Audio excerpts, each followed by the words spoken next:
You're listening to Dr. Den Does on Black Fox Radio with your host, Dr. Den.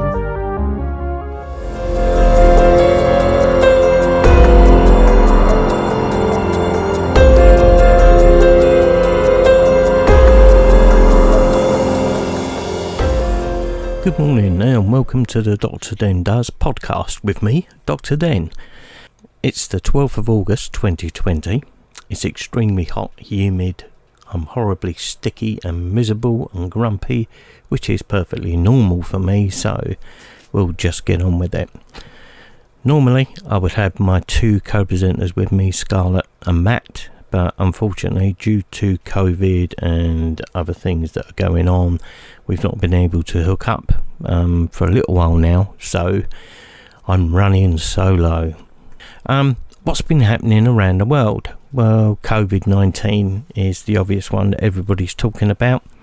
I'm getting fed up of talking about it, so I'm just going to ignore it. We all know what's going on. We all know what the outcome's going to be. We're going to be like this for at least another 6 to 12 months. Well, that's what I think. Anyway, moving on. Now, the next one is the bomb. The one that exploded a few days ago.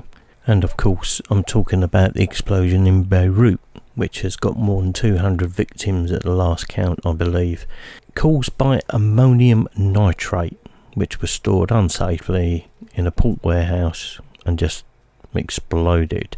There's lots of conspiracy files going around, which I hope when I get back to see Scarlett and Matt that we can discuss. One of them is the rod from the heavens, which is basically an American Star Wars thing that was set up by Reagan, which basically drops a steel rod at a hidden target, and when it hits the ground it explodes.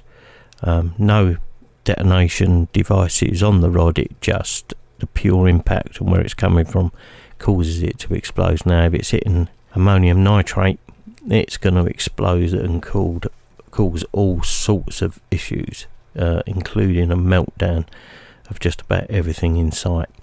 So yep, that's going on at the moment. Investigations are underway. People are complaining, quite rightly so. Just have to wait and see what's going on. So there we go. Moving on. What has Dr. Den been doing, you may ask yourself? Well, I can tell you now, I've been doing lots of different things over this COVID period and since I last spoke to you. Mainly personal stuff, having fun in my shed, workshop, and just recently working with my son on his 1967 Beetle, which is a gorgeous car. It's very clean, fairly rust-free, because I owned a air-cooled garage for a long time where we specialised in VWs and Porsches. He asked me to go down and do some work on the engine, which I've done. We got that running absolutely spot on now, so that's all well and good. We did the usual thing, service, etc, etc, etc. There's a few body parts that I think I'm going to end up sorting out, if you want to put it that way.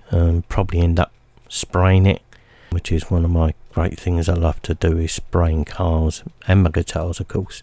So that's one thing that I've been doing. And by the way, son's company is Honey Weddings. You too can hire that VW for your wedding to take the bride to the church and take the bride and groom back to wherever it is they want. Very, very reasonable fees. Just look up Honey Weddings, Google, and you'll find them. Yeah, so really cool.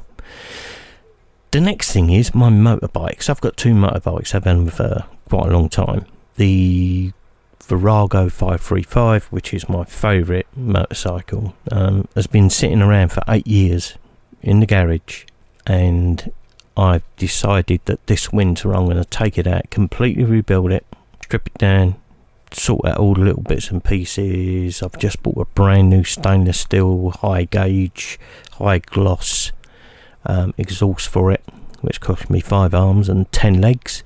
So hopefully next summer I'll be back on the roads back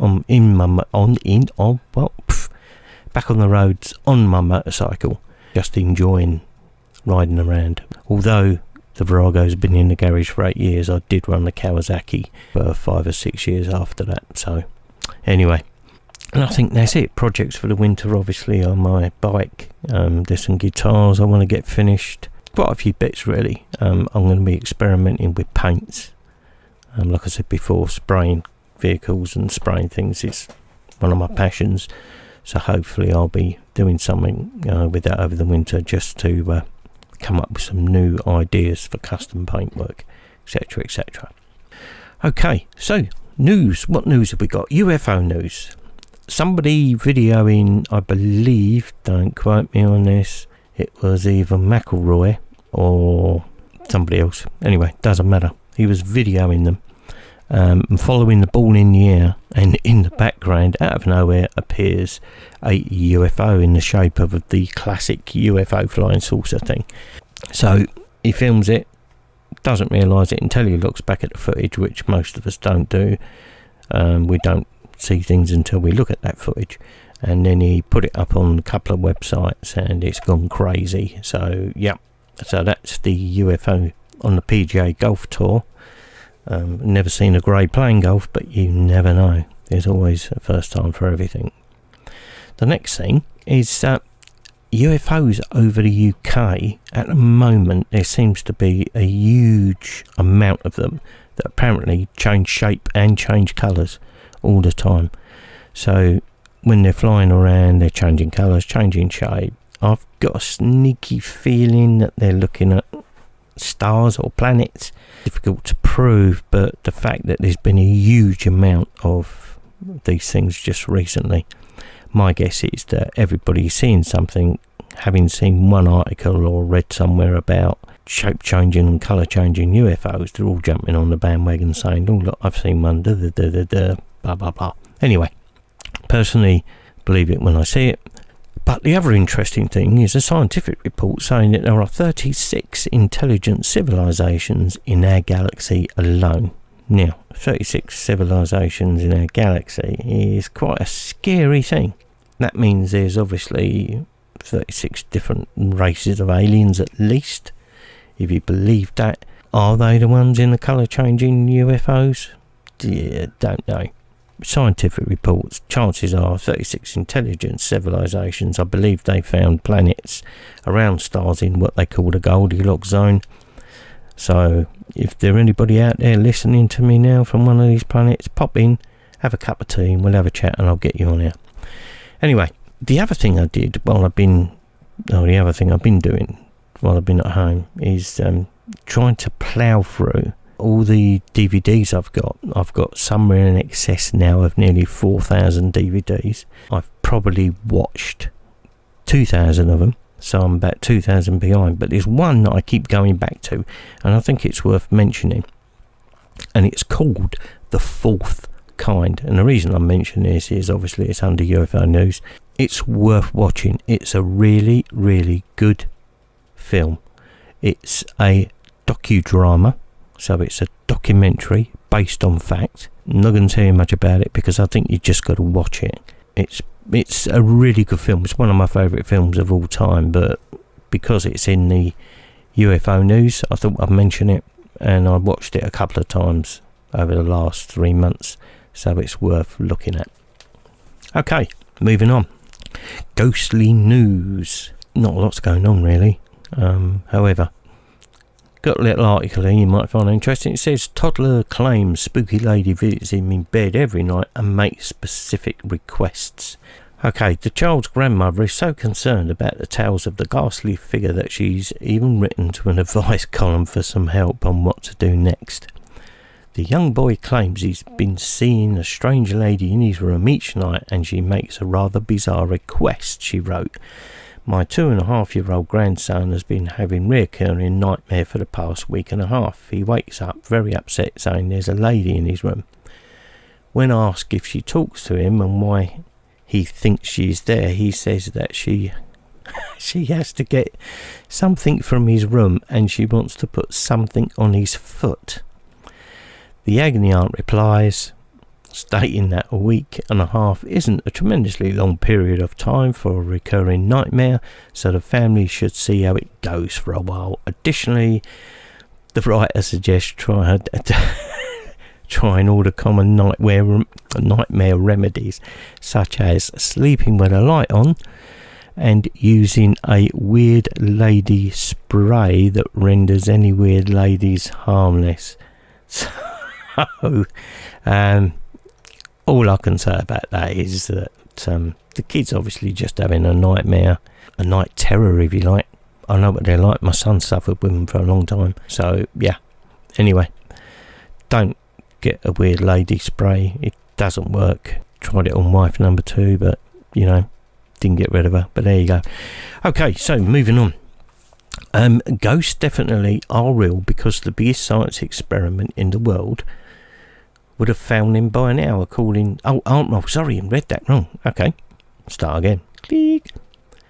Ghosts definitely aren't real because the biggest scientific experiment in the world would have found them by now, according to Professor Brian Cox. People have wondered for perhaps how long as life itself, whether people's spirits can live on in the world once their body dies, but the TV professor says that they definitely don't, since CERN's Large Hadron Collider would have stumbled across one. The LHC is the largest particle accelerator ever built. It includes a huge ring of semiconducting magnets that accelerates and flings around particles, sending them into each other at such high speed that they can be used to understand some of the most fundamental properties in the universe. In doing so, scientists can find how elementary particles interact and behave, and understand how they work to compose the world that we see around us. Okay, so according to Brian Cox, CERN would have seen ghosts by now if they existed. There was some fear when this thing was set up that it was going to cause a black hole and the whole planet would be sucked into CERN. But as yet, hasn't happened. But you never know. Could well be one day. There's been rumours of storm clouds above CERN when they're running it. All sorts of strange things, but I don't know. We just have to wait and see. Moving on. Bigfoot news. Bigfoots. We don't get a lot of Bigfoots in the UK, apart from my brother who's got a size 14 boot. Anyway, a gun-wielding camper has opened fire in an American national park because he saw Bigfoot. Yeah, okay. The man, who has not been named, offloaded several rounds at Mammoth Cave in Kentucky after telling other overnight visitors the half-man, half-ape had lunged at him. Park rangers have since said that they found no evidence of Bigfoot was there, but are investigating the fact that a firearm was fired. Sounds to me like a little bit too much moonshine around the campfire. But I think that's it for Bigfoot news. I'm not really sure what to say, apart from... yeah, never mind.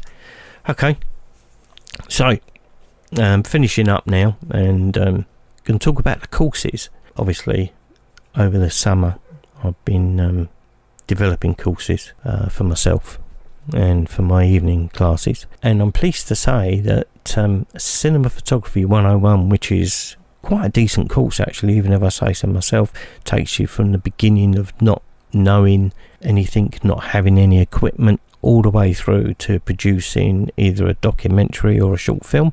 Starts at 10 weeks, 20 weeks, 30 weeks, and for the more advanced stuff, up to 60 weeks, which is basically 2 years. That's 2 hours once a week, 2.5 hours once a week. We'll have to discuss that later. But it's a really interesting course. You will learn everything from what cameras to buy, what cameras not to buy, what do you need, what you don't need, how to understand how a film is made, what the language is, the secret language of film. That's what I like to call it. And I think it's quite interesting. What qualifies me to put together a course like this? Well, I was a lighting cameraman for 11 years. Worked on some big films, worked on some little films, worked on documentaries. I've made my own documentaries quite successfully. So, yeah, if you get a chance, they're going to be running at Cottenham Village College in Cambridgeshire. Have a look out there, see what's going on. Come join the course. Come make films. Should be fun. Okay, so that's it. Hopefully next time you hear from me, it'll be with Scarlett and Matt.